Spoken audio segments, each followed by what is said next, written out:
बच्चों, हम पढ़ रहे हैं कक्षा 8 का विज्ञान विषय का दूसरा अध्याय सूक्ष्मजीव, हमारे मित्र एवं शत्रु। इस पाठ में हम ये समझेंगे कि सूक्ष्मजीव क्या होते हैं, किस तरह से इनका वर्गीकरण किया गया है और ये सूक्ष्मजीव कहाँ कहाँ पर पाए जाते हैं। चलिए शुरू करते हैं। बच्चों, आप सभी ने अपने आसपास अनेक सजीव जैसे कि पेड़ पौधे, जीव जंतु आदि को देखा होगा। इनमें से बहुत सारे जीव जंतु या पेड़ पौधे ऐसे होते हैं जो आकार में बहुत ही बड़े होते हैं, जैसे कि हाथी, ब्लू व्हेल या फिर एक बहुत ही विशाल बरगद का पेड़। जबकि कुछ जीव जंतु ऐसे होते हैं जो आकार में बहुत ही छोटे होते हैं, जैसे कि चींटी, मक्खी, मच्छर आदि।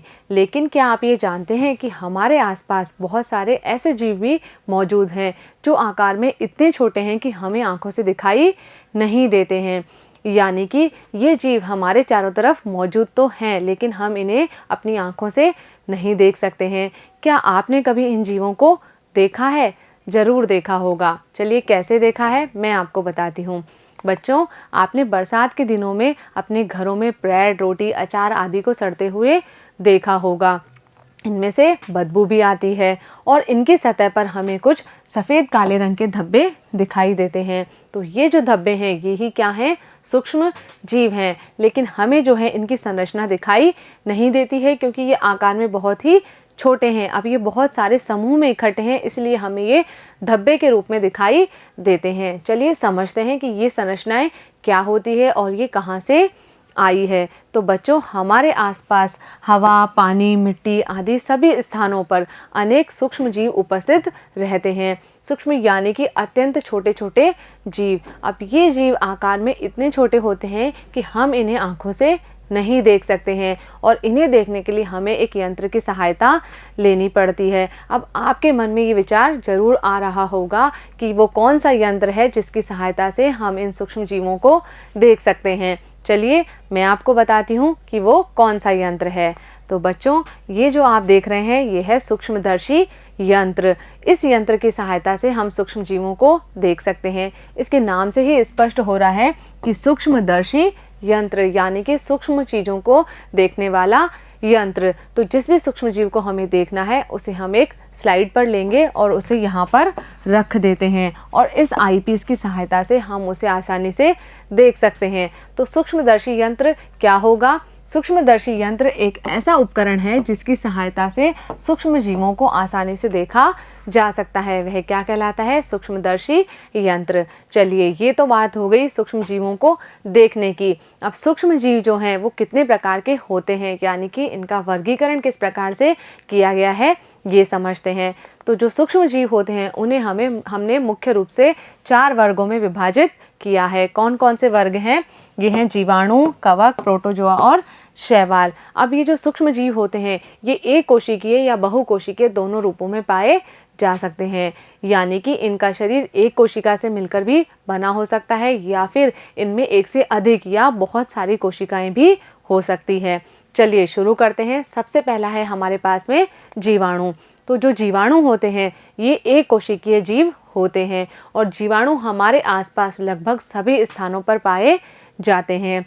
इनमें से बहुत सारे जीवाणु ऐसे होते हैं जो हमारे लिए लाभदायक होते हैं, जबकि कुछ जीवाणु ऐसे भी होते हैं जो हमें हानि पहुंचाते हैं। उदाहरण अगर हम इसके देखें तो जो ई कोलाई बैक्टीरिया है ये हमारे शरीर में, हमारी आंत में पाया जाता है। इस तरह का ये ई कोलाई बैक्टीरिया होता है जो मनुष्य की आंत में पाया जाता है। इसके अलावा लैक्टोबैसिलस जीवाणु जो है वो कहाँ मिलता है? वो मिलता है दही में। दही तो आप सभी ने ज़रूर खाया होगा। तो दही के अंदर इस प्रकार का लैक्टोबैसिलस जीवाणु पाया जाता है जो कि हमारे लिए एक लाभदायक जीवाणु है।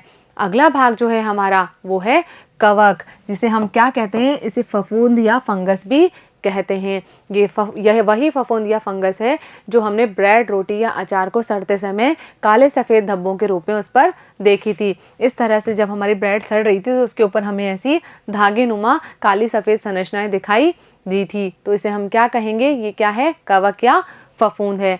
ये जो कवक या फफूंद होती है ये एक कोशिकीय या बहुकोशिकीय दोनों रूपों में पाई जा सकती है। उदाहरण हम इसके देखें तो इसका उदाहरण है मशरूम, जिसे हम क्या कहते हैं? सांप की छतरी। बरसात के दिनों में आपने बगीचे या फिर गीली लकड़ी के ऊपर इस तरह की छाते नुमा संरचनाएं देखी होगी, जिसे हम कहते हैं सांप की छतरी। तो ये किसका उदाहरण है? ये है कवक का उदाहरण। इसके अलावा राइजोपस, जो कि ब्रेड पर जो कवक लगती है उसका नाम क्या है?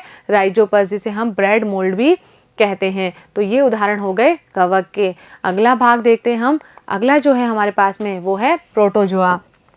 प्रोटोजोआ जो होते हैं वो एक कोशिकीय जीव होते हैं, यानी कि इनका जो शरीर है वो एक ही कोशिका से मिलकर बना होता है। उदाहरण की अगर हम बात करें तो अमीबा और पैरामीशियम जो है वो प्रोटोजोआ के उदाहरण हैं। ये अमीबा और पैरामीशियम है तो इनके अंदर क्या होगी कि एक ही कोशिका पाई जाती है। जितनी भी जैविक क्रियाएं इनके शरीर में होगी, पाचन, उत्सर्जन, श्वसन, वो सब इसी कोशिका के अंदर संपन्न होती है। अगला क्या है हमारे पास में? शैवाल। ये क्या होती है? एक कोशिकीय या बहुकोशिकीय दोनों रूपों में पाई जा सकती है। बरसात के दिनों में जहाँ पर पानी रुका हुआ होता है, जैसे कि कोई नाले हैं या फिर हमारे घर पे छत पर जो टंकियाँ रखी होती हैं, उनका जो पानी है वो हमें इस तरह से हरा नीला दिखाई देता है। तो वो हरा नीला किसकी वजह से दिखाई देता है? इन्हीं शैवाल की वजह से। ये जो नील हरित शैवाल होती है ये क्या करती है? इस पानी के ऊपर इस तरह से जम जाती है, जिसे हम काई भी कहते हैं, जिसकी वजह से हमें जो पानी वो हरा नीला दिखाई देता है। इसके अलावा स्पायरोगायरा और यूलोथ्रिक्स ये भी शैवाल के उदाहरण हैं। अब ये तो बात हो गई कि हमने सूक्ष्म जीवों को 4 मुख्य वर्गों में वर्गीकृत कर दिया, लेकिन अगला जो है सूक्ष्म जीव हमारे पास में वो है वायरस। जी हाँ, वही कोरोना वायरस, जिसकी वजह से हम स्कूल नहीं जा पा रहे हैं और हम इस ई कक्षा में पढ़ाई कर रहे हैं। तो वायरस जो होते हैं ये भी क्या है? एक प्रकार के सूक्ष्म जीव हैं। क्या आपने अभी तक कोरोना वायरस को देखा? बिल्कुल नहीं देखा होगा। क्यों? क्योंकि ये भी आकार में बहुत ही छोटा होता है। ये भी एक प्रकार का सूक्ष्म जीव है जिसे हम सिर्फ आंखों से नहीं देख सकते हैं। तो ये जो वायरस है ये सूक्ष्मजीव होने के बावजूद भी हमने इसे सूक्ष्मजीवों के साथ में वर्गीकृत नहीं किया है। क्यों नहीं किया? क्योंकि ये अन्य सूक्ष्मजीवों से थोड़ा भिन्न होता है। प्रकृति में जब वायरस पाया जाता है किसी निर्जीव सतह पर तो क्या होता है? ये एक निर्जीव की भांति व्यवहार करता है, लेकिन जैसे ही ये वायरस किसी सजीव के शरीर के अंदर प्रवेश करता है तो क्या होता है? ये सजीव की भांति वृद्धि और गुणन करने लगता है, यानी कि सजीव की भांति व्यवहार करने लगता है। तो हम कह सकते हैं कि वायरस में सजीव और निर्जीव दोनों के गुण पाए जाते हैं। इसीलिए वायरस को हम सजीव और निर्जीव के बीच की योजक कड़ी कहते हैं। ये जो वायरस होते हैं ये मनुष्य और जंतुओं में अनेक प्रकार के रोग उत्पन्न करते हैं। उदाहरण की अगर हम बात करें तो TMV जो क्या है? Tobacco mosaic virus. इसके अलावा human immuno deficiency virus HIV ये मनुष्य और पौधों में विभिन्न प्रकार के रोग उत्पन्न करते हैं। जो TMV वायरस है ये तंबाकू के पौधे में रोग उत्पन्न करता है, जबकि जो HIV वायरस है ये मनुष्य में एड्स रोग उत्पन्न करता है। इसके अलावा जो साधारण सर्दी, खांसी आदि जो बीमारियां होती है, फ्लू वगैरह, वो भी किसके कारण होती है? वायरस के कारण होती है। तो ये हो गए हमारे सूक्ष्मजीवों के प्रकार।